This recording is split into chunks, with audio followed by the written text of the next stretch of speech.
जी अस्सलाम वालेकुम। मेरा नाम ज़ारा है और मैं एक क्लिनिकल साइकोलॉजिस्ट हूँ। आज का हमारा टॉपिक है ऑब्सेसिव कंपल्सिव डिसऑर्डर।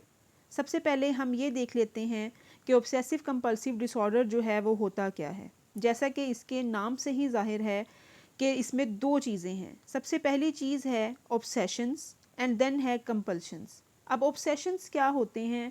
इसमें होता ये है कि पेशेंट्स को जो है रिपीटेड कुछ सोचें आ रही होती हैं। मिसाल के तौर पर किसी को ये सोच आ रही है कि मेरे हाथ गंदे हैं या मेरा जिस्म गंदा है या सफाई ठीक से नहीं हुई हुई या शक वाली सोचें उसको आती हैं। मिसाल के तौर पर अगर उसने दरवाज़ा 2 मिनट पहले बंद किया है तो बार बार वो यही सोचेगा कि पता नहीं मैंने दरवाज़ा बंद किया है या नहीं किया, या पता नहीं मैं बंद करके आया भी हूँ या नहीं आया, या अगर उसने गैस बंद की है तो उसको लगता है पता नहीं मैंने गैस बंद की थी या नहीं की थी।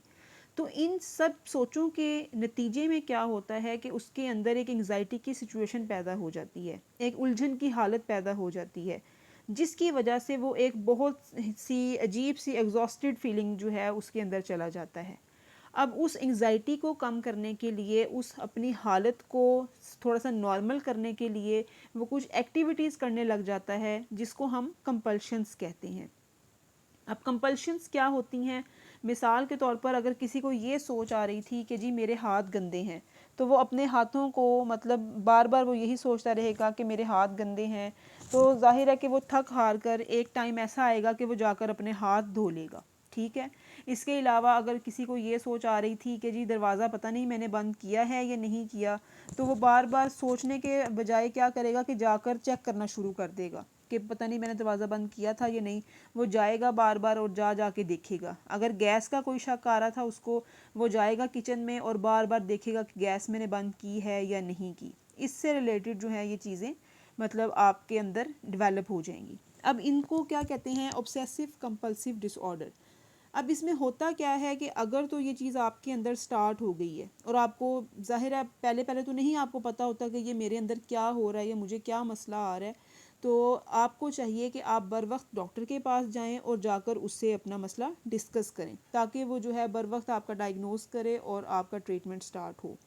तो अब इसमें होता क्या है कि अगर एक पेशेंट है जो कि अभी स्टार्ट ही हुआ है जिसको ये मसला, तो स्टार्टिंग में उसके जो कंपल्शंस का रेट होता है वो थोड़ा होता है। ठीक है। वो जो उसकी एक्टिविटीज़ होती हैं वो थोड़े टाइम के लिए होती हैं। लेकिन जैसे जैसे वो काम अपना बढ़ाता रहेगा, घर बैठा रहेगा, डॉक्टर के पास नहीं जाएगा, ग्रेजुअली जो है कंपल्शन की एक्टिविटीज़ का टाइम उसका ज़्यादा हो जाएगा। ठीक है। तो बेहतर यही होता है कि हम जो है बर वक्त डॉक्टर के पास चले जाएं और अपना जो है वो ट्रीटमेंट स्टार्ट करवाएं। लेकिन काफ़ी लोगों के अंदर ओसीडी को लेके बहुत सी एम्बिग्विटीज़ होती हैं, बहुत सी अजीब अजीब सी सोचें होती हैं, जिस वजह से वो डॉक्टर के पास ही नहीं जाते। अब आगे हम ये देखेंगे कि जो ओसीडी है उसकी मेन रीज़न क्या है, उसकी रूट कॉज क्या है, ये क्यों हो जाती है लोगों के अंदर, इसकी डेवलपिंग कॉज क्या है। ठीक है। तो सबसे पहले हम बात करेंगे कि जो हमारा ब्रेन है, हमारे दिमाग में बहुत से न्यूरो जो हैं वो काम कर रहे हैं, जो मुख्तलिफ़ चीज़ें हमारे लिए करते हैं। ठीक है। जैसे कि हमारी खुशी के लिए भी हार्मोन है, दुख के लिए भी हार्मोन है। लेकिन जो न्यूरोट्रांसमीटर ओसीडी में इन्वॉल्व होता है उसको हम सेरोटोनिन कहते हैं। और जो पेशेंट हैं ओसीडी के, उनके अंदर सेरोटोनिन का लेवल जो है वो कम होता है, जिसकी वजह से उनके अंदर ओसीडी डेवलप हो जाती है।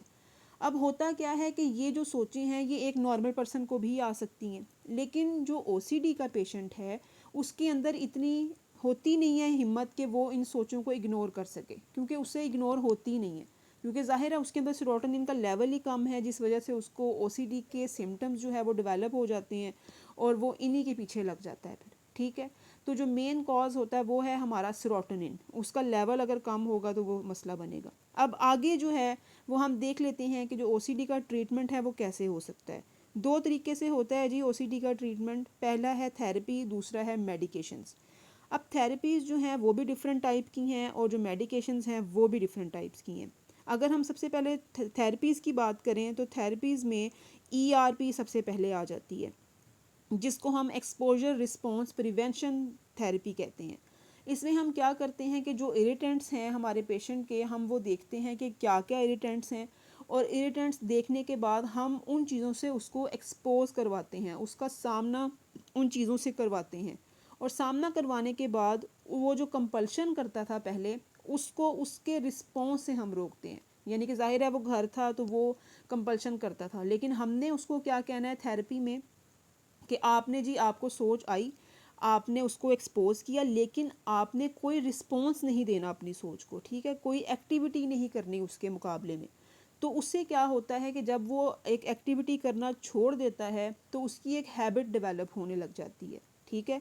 अब जैसे जैसे उसकी हैबिट डेवलप होगी क्या होगा कि उसकी सोचें जो हैं वो आहिस्ता आहिस्ता कम आना शुरू हो जाएंगी और ग्रेजुअली जो है ये चीज़ें उसके अंदर से ख़त्म हो जाएंगी। लेकिन इसके लिए एक टाइम दरकार है। ज़ाहिर है कि अगर एक पेशेंट है फॉर एग्ज़ाम्पल उसको 13-14 सालों से ओसीडी है और उसने अपना इलाज नहीं करवाया, तो ये तो नहीं हो सकता कि ईआरपी करे वो और वो भी 2 दिन करे सिर्फ या 1 दिन करे जी उसका फिर आपका जो रिज़ल्ट है वो आपको हो जी 100% आ जाए।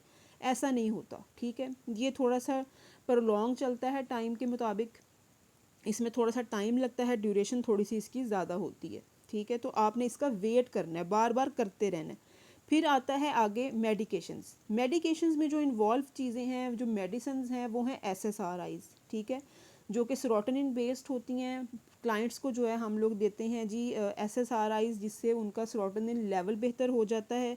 मिसाल के तौर पर अगर किसी के अंदर विटामिन डी की कमी है तो ज़ाहिर है जो डॉक्टर है वो उसको विटामिन डी की टैबलेट्स देगा, जिससे उसके अंदर विटामिन डी की कमी पूरी हो जाएगी और उसकी जो भी अलामात उसको आ रही थी वो उसकी बेहतर हो जाएंगी। इसी तरह ओसीडी का भी ट्रीटमेंट है कि सेरोटोनिन लेवल अगर आपका कम जा रहा है तो डॉक्टर आपको सेरोटोनिन बेस्ड मेडिसिन्स देगा, जिससे आपकी जो सेरोटोनिन का लेवल है वो अच्छा हो जाएगा, वो बेहतर हो जाएगा और आपका जो ट्रीटमेंट है वो अच्छे तरीके से चलेगा और सिम्टम्स जो हैं आपके ख़त्म हो जाएंगे। तो अगर आप भी देखें कि आपके भी इर्द गिर्द में कोई दोस्त है, कोई फैमिली मेम्बर है या कोई भी जिसके अंदर ये मसले आ रहे हैं कि वो बार बार हाथों को धोता है, बार बार शक करता है कि मैंने दरवाज़ा बंद किया है या नहीं, या इस तरह की कई डिफरेंट जो है वो सोचें हैं, या वो इस तरह के कोई काम करता है, तो बेहतर है कि आप उनको जो है गाइड करें और उनको डॉक्टर के पास लेके जाएं ताकि बर वक्त जो है उनका ट्रीटमेंट स्टार्ट हो। और अगर आपके अंदर अपने ख़ुद के अंदर भी ये चीज़ आ रही है तो ख़ुद भी आप जाएं डॉक्टर के पास, इसमें कोई मुज़ायका नहीं है कि आप कह रहे हैं जी मैं अपने आप में आ रही हूँ तो मैं ख़ुद जो है ये ट्रीटमेंट स्टार्ट कर लेता हूँ, मैंने वीडियो जो देख ली है तो मैं ख़ुद से अपना ट्रीटमेंट स्टार्ट कर लेता हूँ। नहीं, ऐसा नहीं होता। जब तक आप डॉक्टर के पास नहीं जाएंगे तब तक आपको नहीं पता चलेगा। तो आज का था हमारा ये टॉपिक ओसीडी। उम्मीद करती हूँ कि आपको पसंद आया हो। मिलते हैं फिर नेक्स्ट वीडियो में। Thank you very much.